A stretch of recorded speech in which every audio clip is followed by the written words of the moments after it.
J'écoute. Une maison de poupées d'Henrik Ibsen. 1879. Une traduction d'Éloi Recoing. Acte 2. Bonjour, Dr. Rank. J'ai reconnu votre coup de sonnette, mais n'entrez pas chez Thorvald, je crois qu'il est occupé. Et vous ? Oh, vous le savez bien, pour vous j'ai toujours du temps. Merci. J'en profiterai tant que je le pourrai. Que voulez-vous dire tant que vous le pourrez ? Oui. Cela vous effraie ? Eh bien, c'est que l'expression est étrange. Il devrait se passer quelque chose. Il va se passer ce que je prévois depuis longtemps. Mais je n'imaginais vraiment pas que ça viendrait si vite. Qu'avez-vous appris, Dr. Rank, il faut me le dire. Pour moi, ça touche à sa fin. Il n'y a rien à faire. Il faut parler de vous. Et de qui d'autre ? Ça ne sert à rien de se mentir. Je suis le plus misérable de tous mes patients, Madame Elmer. Ces jours-ci, j'ai entrepris de faire un bilan général de mon état. Banqueroute. D'ici un mois, je serai peut-être en train de pourrir au cimetière. Que c'est laid ce que vous dites. C'est que la chose est diablement laide. Mais le pire, c'est qu'il va m'arriver quantité de choses laides d'ici là. Il ne reste plus qu'un examen à faire. Dès qu'il sera fait, je saurai à peu près quand commencera la décomposition. Une chose encore.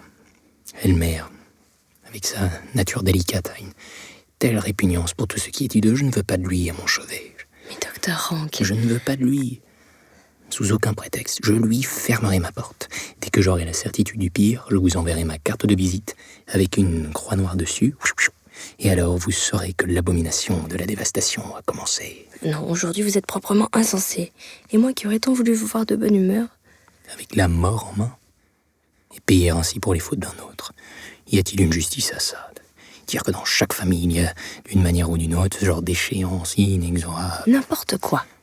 Soyons joyeux. Oui, ma foi, il n'y a rien d'autre à faire que rire. Ma pauvre, innocente colonne vertébrale doit souffrir à cause de la joyeuse vie menée par mon lieutenant de paix. Il était trop porté sur les asperges et le foie gras, n'est-ce pas ? Oui. Et sur les truffes. Oui, les truffes. Et aussi sur les huîtres, je crois. Oui, les huîtres, bien sûr. Et par-dessus tout ce Porto et ce champagne. C'est désolant que toutes ces choses délicieuses s'en prennent à la colonne vertébrale. Surtout quand elles s'en prennent à une malheureuse colonne vertébrale qui n'en a pas tiré la moindre jouissance. Ah oui, c'est le plus désolant de tout. Pourquoi souriez-vous ? Non, c'est vous qui riez. Non, c'est vous qui avez souri, Dr. Rank. Vous êtes encore plus coquine que je ne pensais. Je suis si disposée à la folie aujourd'hui. Vous direz bien.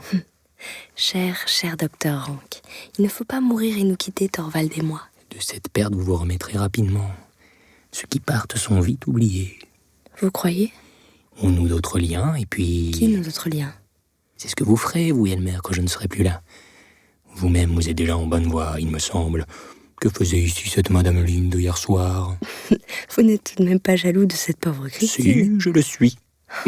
C'est elle qui sera mon successeur ici dans la maison. Quand viendra mon terme, sans doute que cette femme sera... Chut, ne parlez pas si fort, elle est à côté. Oh, aujourd'hui aussi, vous voyez bien. Le temps de recoudre mon costume. Mon Dieu, comme vous êtes déraisonnable. Maintenant, soyez gentil, Dr. Rank. Demain, vous allez voir comme je vais danser joliment. Et imaginez-vous que je le fais pour vous seul. Oui, aussi pour Thorvald, bien sûr. Dr. Rank, venez vous asseoir, je vais vous montrer quelque chose. Qu'est-ce que c'est ? Regardez ça, regardez. Des bas de soie. Couleur chair, ne sont-ils pas jolis ? Oh certes, il fait si sombre ici maintenant, mais demain, non, vous ne verrez que le bout du pied. Bon, après tout, vous pouvez bien regarder plus haut. Pourquoi cet air si critique? Vous croyez peut-être qu'ils ne me vont pas? Et il m'est impossible d'avoir une opinion fondée. Honte à vous! Voilà pour vous. Et quelles sont les autres merveilles que je puis voir? Vous ne verrez plus rien parce que vous n'êtes pas sage.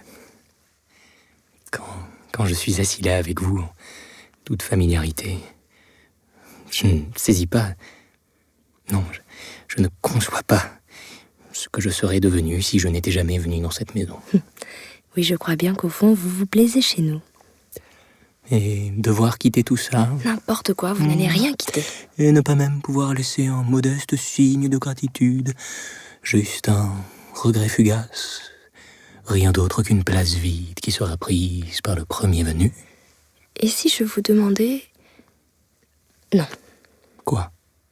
Une grande preuve de votre amitié. Oui? Non, je veux dire un immense service. Voulez-vous vraiment, pour une fois, me faire ce bonheur? Vous ne savez même pas de quoi il s'agit. Eh bien, dites. Non, je ne peux pas, Dr. Hank. C'est quelque chose de trop énorme. À la fois un conseil, une aide et un service. Plus c'est trop, mieux c'est. Je ne saisis pas bien ce qui vous préoccupe. Mais parlez donc. N'avez-vous pas confiance en moi? Si, comme en personne. Vous êtes mon plus fidèle et mon meilleur ami, vous le savez. C'est pourquoi je vais tout vous dire. Voilà. Dr. Hank, il y a une chose qu'il faut empêcher et vous devez m'y aider. Vous savez comme est profond, inexprimable l'amour que Thorvald me porte. Pas un instant il n'hésiterait à donner sa vie pour moi. Nora. Croyez-vous donc qu'il soit le seul? Le seul. Qui donnerait volontiers sa vie pour vous? Je vois. Je m'étais juré de vous le dire avant que je m'en aille. Jamais je n'aurais pu trouver une meilleure occasion. Oui, Nora, maintenant vous le savez. Et vous savez donc aussi que vous pouvez vous confier à moi comme à personne. Laissez-moi passer. Nora. Ah, cher Dr. Hank, c'est vraiment moche de votre part. De vous avoir aimé plus profondément que personne, c'est moche. Non, mais de me l'avoir dit. Ce n'était pas vraiment nécessaire. Que voulez-vous dire? Vous saviez? Nora, Madame Elmer, c'est une question, le saviez-vous? Est-ce que je sais si je l'ai su ou pas? Je suis incapable de vous le dire. Comment avez-vous pu être si maladroit, Dr. Hank? Tout allait si bien. En tout cas, maintenant, vous savez que vous pouvez disposer de moi corps et âme. Alors dites-moi tout. Après tout ça? Je vous en prie, dites-moi ce que c'est. Rien. Maintenant, vous ne saurez rien. Si. Il ne faut pas me punir ainsi. Permettez-moi de faire pour vous tout ce qui est humainement possible. Vous ne pouvez plus rien pour moi. D'ailleurs, je n'ai sans doute pas besoin d'aide. Vous verrez, tout ça n'était qu'imagination. Oui, sûr et certain, naturellement. Vous êtes un bien joli monsieur, Dr. Hank. N'avez-vous pas honte maintenant que la lampe est allumée? Non, réellement pas. Mais peut-être faut-il que je parte pour toujours. Non, surtout ne faites pas ça. Vous viendrez ici, naturellement, comme avant. Vous savez bien que Thorvald ne peut pas se passer de vous. Oui, mais vous... Oh, moi, tout me paraît extrêmement amusant quand vous êtes là. C'est bien pour ça que je me suis égaré. Vous êtes pour moi une énigme. Combien de fois m'a-t-il semblé que vous aimiez presque autant être avec moi qu'avec Elmer? Oui, voyez-vous, il y a des gens qu'on aime plus que tout, et d'autres dont on préfère la compagnie. Il y a du vrai dans ce que vous dites. Quand j'étais chez nous, j'aimais naturellement papa plus que tout. Mais je trouvais toujours beaucoup plus drôle de pouvoir me glisser dans la chambre des bonnes, car elle ne me faisait jamais la morale, et elle se racontait toujours des choses si amusantes. Ce sont elles que j'ai remplacées. Oh, cher Dr. Hank, ce n'est pas ce que je voulais dire, mais comprenez bien qu'avec Thorvald, c'est comme avec papa. Quelque chose qui ne va pas? Non, tout va bien, c'est mon nouveau costume. Comment ça?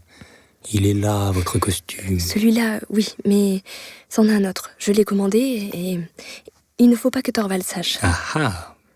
Voilà donc le grand secret. Oui, entrez vite. Il est dans la pièce du fond, retenez-le en attendant. Soyez tranquille, il ne m'échappera pas.